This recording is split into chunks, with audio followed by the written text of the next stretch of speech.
Une fois, je reçois un appel. Le gars et la femme se sont disputés. Le gars est sorti prendre l'air. La femme appelle pour le porter disparu. Ouais, je demande ça fait combien de temps qu'il est parti. Oh, ça fait 40 minutes. Je dis, mais laisse-le prendre l'air. Vous êtes disputés.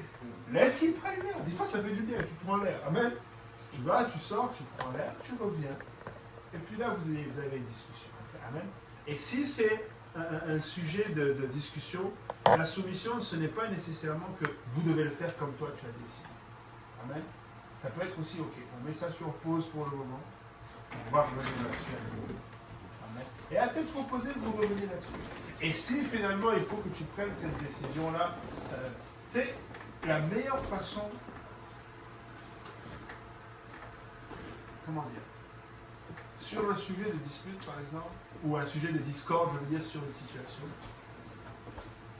la vraie soumission, c'est que ta femme te dise, bon, moi je ne suis pas d'accord, je ne l'aurais pas fait comme ça, mais faisons comme tu veux. Tu vois ce que je veux dire? Au moins là, vous faites. Elle va arriver à ce point-là et vous le faites. Elle n'est pas obligée d'être d'accord. Tu ne dois pas l'emmener à une position de d'accord. Tu comprends ce que je veux dire? Parce que des fois, on veut absolument qu'elle dise oui, non, elle peut dire non. Mais te faire confiance. Et assure-toi que assure-toi que ton projet va bien, parce que si jamais ça va mal, tu vas entendre, je t'avais dit. Et ça, là, je t'avais dit, là, c'était mal. Une fois, je partais à Boston, une nuit voyager de nuit. Et la sœur Ginette, à l'époque, m'avait dit de passer par... Tiens, moi, je passais souvent par la 81, je pense, par New York. Et je revenais. Mais là, elle m'a dit, non, on passe par le Vermont. Elle dit seulement, arriver à telle ville, mets de l'essence, parce que la prochaine, c'est loin. Moi, comme j'avais mis le plein ici, arrivé à la ville, là, ma femme me dit, on met l'essence, la sœur Ginette avait dit, je dis, non, il reste de l'essence. On a commencé à rouler, puis ça s'est allumé. Il n'y a pas eu de je t'avais dit. Il y a eu tellement de je t'avais dit dans ses pensées que je les entendais. Et là, j'étais comme, Seigneur, fais-moi grâce ici, parce que si on tombe en panne, on est foutu. Ah, je roule confiant, tu vois, je fais là, oh, ça va aller. Elle dit rien. Tu vois, l'essence. Et Seigneur, si elle peut sortir, on va tomber en panne. Là, je vois la sortie de la ville. Youhou! Je sors de la ville, je fais mon bonhomme. Vu qu'il y a la station, je vois les stations d'essence de loin, j'arrive là, tout est fermé. Là, je ne sais plus si elle n'a pas dit je t'avais dit. C'est moi, c'est qu'elle a dit à ce moment-là, je t'avais dit. Et là, Dieu merci, au loin, je vois une lumière rouge, je dis attends, peut-être c'est une station. J'arrive là-bas, c'est une station. Donc ça a bien fini, il faut t'assurer que ton plan finit bien. Si ça finit mal, aïe, aïe, aïe. Là, là, tu avais dit que tu avais pris. Hein? Ça t'est déjà arrivé? Dernièrement 2 fois. L'essence? T'es pas tombé en panne, non? Presque. Aïe, aïe, aïe. Je suis arrivé à la station à 0 km. Aïe. Est-ce qu'on t'avait dit? Ouais. Ok.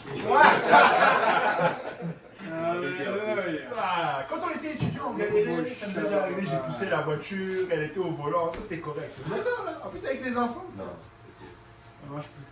Ça marche plus. Mais non, je t'avais dit là, tu fais pas longtemps. ouais, c'est pas cool. Non, pas cool du tout. Non. Même si elle l'avait dit, mais non. Ouais. Tu vois. Mais des fois, il faut piler sur son orgueil, puis si elle l'avait dit, elle l'avait dit. Ouais. Si elle avait dit, et qu'il faut reconnaître. Il ne faut pas rentrer dans un conflit. Si on part encore avec l'idée que ta femme te désire, donc elle te veut du bien. Elle devient cette aide qui t'est semblable. Elle veut que les choses aillent bien. Et donc si des fois elle te donne un conseil, ou en tout cas vous discutez, je pense qu'il faut toujours pareil, la clé c'est la communication. Il faut discuter. Et une fois que vous discutez, vous vous mettez d'accord, il faut écouter, il faut équilibrer. Je me rappelle quand on a acheté la maison, elle était enceinte de Hélène. Et d'habitude, tu laisses la décoration aux femmes. Et elle était incapable de prendre une décision. Et j'ai pris des risques. Et j'ai tout fait. Ça lui a plu, quand même. Mais tu sais, ce que je veux dire, des fois, là, elle va te laisser, puis des fois, il y a des champs, là, laisse-la juste faire. Si tu veux prendre le contrôle sur tout, tu ne lui laisses pas sa place, c'est pas bon.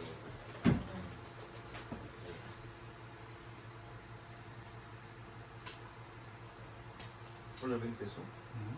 Sous la suite du verset, la fin dit mais il dominera sur toi. Comment cette domination se manifeste dans le couple? Et puis en même temps, j'ai pensé à cette question pourquoi? Parce que j'avais donné l'exemple en couple de. Tu es d'accord avec, tu peux t'habiller, bon, ta femme n'est pas contente, elle te dit elle n'aime pas ça, mais ça me fait plaisir, tu changes.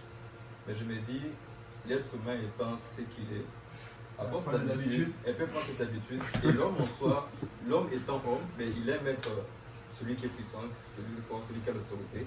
Mais s'il se sent comme à tout moment, la femme lui parle comme ça, celui qui va se sentir plutôt dominé. Justement, comme c'est l'homme qui est censé dominer, selon les versets, la suite du verset, comment tu. En fait, c'est quoi? Comment tu fais la différence entre le fait de vouloir faire plaisir à ta femme quand elle te dit quelque chose et éviter que ça paraisse comme une domination, qu'elle te le dise à tout moment, peu importe les décisions que tu prends, elle donne son avis et te dit non, fais comme ça. Comment on sépare, comment cette domination, selon les versets, se manifeste dans le couple? Ben, selon le verset, la domination, ça veut dire que c'est lui qui va prendre les décisions. Parce qu'elle, c'est pas rationnel. Elle te désire. Tu vois? Donc, il n'y a pas de rationalité. Mais ça, c'est pas seulement dans le cadre des habits, c'est de manière générale dans la vie. Maintenant, moi, je te dirais que la domination sur la femme, c'est la même chose que le respect. Tu ne peux pas imposer le respect. Moi, quelqu'un qui m'impose un respect, là, il va avoir du respect physique. Mais derrière, il n'aura pas de respect. Le respect, ça, quand je dis ça s'impose pas, ça se demande pas. Ça s'impose. Si tu es respectable, on va te respecter. C'est tout. Et si tu es dominant, ben là, tu vas dominer. Si tu sais que c'est toi qui domines, tu sais que tu as changé d'habit, tu n'es pas dominé. Surtout pour un habit. C'est qu'un habit. Tu vois ce que je veux dire? C'est comme, même si tous les jours elle veut choisir tes habits, au contraire, ça lui fait plaisir. Une femme, tu dois, juste parce que tu as fait ça, si tu savais à quel point la femme peut être contente, limite parce que tu as matché ta cravate, elle est contente. Toi, c'est tout ce que tu veux qu'elle soit contente. Maintenant, tu sais que tu es dominant.